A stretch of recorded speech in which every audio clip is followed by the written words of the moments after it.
Olá, no programa Pauta Especial de hoje vamos falar sobre como um ambiente de trabalho negativo e com muitos problemas pode fazer mal à saúde das pessoas. E a gente vai saber como anda a campanha de combate ao tabagismo em nosso estado.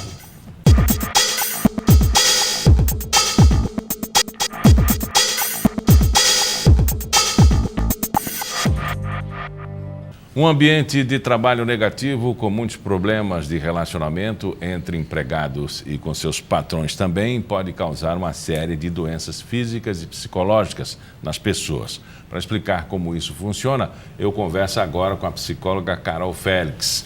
O que é uma relação doentia ou negativa no ambiente de trabalho? Miguel, hoje a gente vem numa geração que tem essa dificuldade de se relacionar com as pessoas.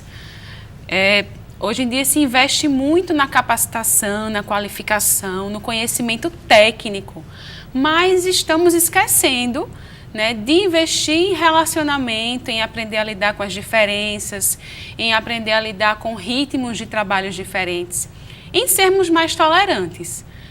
Hoje a gente vive a geração digital, tudo é imediato, a gente quer tudo para ontem, para agora, e aí a gente não entende que as pessoas têm ritmos de trabalhos diferentes, têm formas de fazer o seu trabalho de maneira diferente. E a gente não está preparado para respeitar as diferenças das pessoas. A gente quer apenas o desempenho, a qualificação profissional, o conhecimento técnico e esquece que somos pessoas e somos todos diferentes. A cobrança do patrão é pelo resultado. E alguns já colocam isso até como objetivo.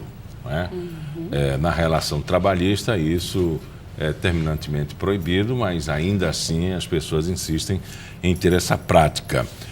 Esse relacionamento, às vezes, ele é desenvolvido entre as partes, mas só um toma a decisão, que é aquele que tem o poder. Há um espaço vulnerável nessa relação, não é? Exatamente. Existem sim as ferramentas de avaliação de desempenho, de gestão de produtividade, que são válidas quando utilizadas adequadamente. Porque, claro que toda empresa ela visa um bom desempenho, ela visa um lucro, ela visa que as atribuições sejam desenvolvidas. E isso é certo. O problema é que, às vezes, a gente impõe ritmos de trabalho muito pesados, no intuito de economizar em mão de obra, digamos assim. Então, esse ritmo de trabalho acaba sendo muito intenso e algumas pessoas não dão conta e acabam adoecendo. Até onde a cobrança ela é sadia?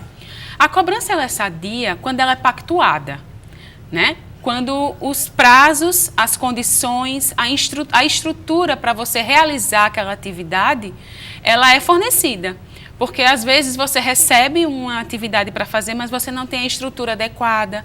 Se você tem que fazer um relatório, você não tem um equipamento de qualidade, você tem que fazer, colocar determinada informação e você não tem acesso àquela informação para poder repassar. Então, é preciso pactuar prazos que sejam execuíveis. Às vezes, a gente pede, olha, isso é para ontem. Poxa, mas um relatório detalhado, uma informação bem feita, ele precisa de tempo, precisa de planejamento. E muitas vezes as lideranças não sabem que existe um planejamento para você fazer essa atividade. Então, o ideal é que esses prazos sejam pactuados. O que pode acontecer com essa relação? Bom, o que pode acontecer é que tanto o gestor quanto a equipe que vai estar trabalhando ali podem adoecer em virtude de esgotamento, podem desenvolver depressão, podem desenvolver síndrome de burnout, que é a síndrome causada pelo estresse crônico. A gente tem também a síndrome do pânico. E quando o gestor ele tenta impor esse ritmo e a equipe ela não atende, pode também ocorrer o assédio moral dentro da organização. Antes de falar no assédio moral, quais são os sintomas da síndrome e do estresse no trabalho por cobranças indevidas? A síndrome de burnout, ela é uma síndrome ocupacional, causada pela exposição ao estresse crônico. Então, um dos grandes sintomas ela tem 3 pilares, Ela tem um pilar social, que você começa a perder a sua conexão no trabalho, você simplesmente não tem mais sensibilidade, né, com as pessoas no seu trabalho. Tipo, um profissional de saúde que trabalha numa urgência e emergência, que quando vê uma pessoa ali correndo risco de morte, ele não se sensibiliza mais com aquela situação, porque ele já está afastado, né, da condição dele de trabalho. Então, a síndrome de burnout faz com que eu não consiga mais me envolver no meu trabalho. Eu estou ali apenas de corpo presente, eu não consigo mais desenvolver as minhas atividades adequadamente. Acabo cometendo pequenos erros, né? Pequenos procedimentos que eu faria normalmente no meu ambiente de trabalho, eu começo a não fazer ou a errar. Então, isso coloca, inclusive, em risco a vida das pessoas. Uhum. E quando o empregado ele dá sinais, ele sente?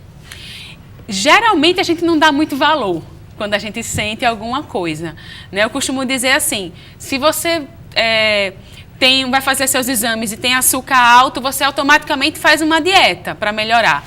Mas quando a gente começa a apresentar taquicardia, né, insônia ou um sono excessivo, a gente não procura um médico para saber o que está acontecendo. A gente toma um remédio e vai passar. E vai deixando para lá, e vai deixando para lá, e eu começo a ter, né, de repente, alterações cardíacas, né, eu começo a desenvolver uma hipertensão, e eu não dou muito atenção ao ambiente que me cerca. Em que momentos eu tenho essa crise hipertensiva? Em que momentos eu começo a desenvolver essa taquicardia? Será que está relacionado com algum comportamento no meu trabalho? Alguma ação específica? É preciso se observar. Isso pode incapacitar?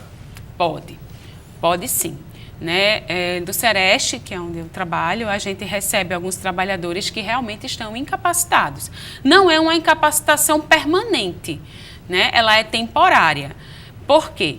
Porque se houver um tratamento, né, se a pessoa ela buscar se tratar, se houver também um acompanhamento dela no seu ambiente de trabalho, para que ela possa se reintegrar adequadamente, ela pode sim recuperar suas funções laborais. Agora, o receio maior é que o empregado nessa condição, ele piore a situação dele ao declarar que ele está sendo pressionado, porque geralmente o chefe tem razão. Nem sempre o chefe tem razão, né? Ele pode ter um propósito válido, mas a forma com que ele está agindo para chegar a esse propósito nem sempre é a forma correta. E outra coisa, não é só o funcionário que adoece não, tá? O gestor adoece também, e adoece às vezes até mais. E como ele adoece, ele acaba repassando esse adoecimento para a sua própria equipe. Né? O gestor maior, ele também tem uma cobrança muito grande. Ele tem uma cobrança ali, digamos assim, macro para dar resultado. E quando a sua equipe não dá esse resultado, ele repassa esse adoecimento para a equipe. Então, é preciso cuidar das relações, não é só de baixo para cima, não. É de cima para baixo, principalmente. É aí que aparece o assédio? Também. Né? O assédio geralmente aparece nessas relações quando alguém tem um conhecimento técnico maior do que geralmente o seu superior, e esse superior se sente ameaçado. E aí eu costumo dizer que o profissional que comete assédio não é porque ele é um agressor, ele é uma pessoa que não sabe lidar com uma pessoa que conhece mais do que ele. Então ele usa o seu poder para, digamos assim, desviar aquela ameaça. Porque é como se aquela pessoa que sabe mais representasse uma ameaça para mim. Mas aí, ao invés de eu tentar aprender com ela, não, eu tento esconder aquela pessoa. Como esses casos são resolvidos? Olha, geralmente a gente sugere a mediação. Né? A mediação ela pode ser feita em parceria com o setor de recursos humanos, né, da organização.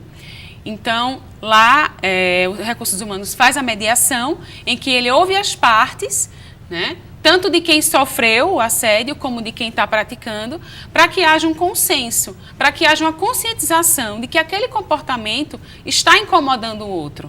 Aí a gente diz assim, mas eu faço a mesma coisa com o outro funcionário e ele não fala nada. Isso não quer dizer que ele não esteja sofrendo, né? O que quer dizer é que um teve coragem de falar, o outro pode estar ali, guardando, adoecendo em silêncio. E com medo. E com medo, exatamente. Que faz parte do adoecimento, o medo. É um dos sintomas. Olha, nós conversamos com a Carol, ela é psicóloga, trabalha no Sereste e propõe que seja feita a mediação para se resolver esses tipos de problemas, né? Como a síndrome de burnout e também o assédio moral no trabalho. Isso mesmo. Depois do intervalo, a gente vai falar sobre o combate ao tabagismo em Alagoas.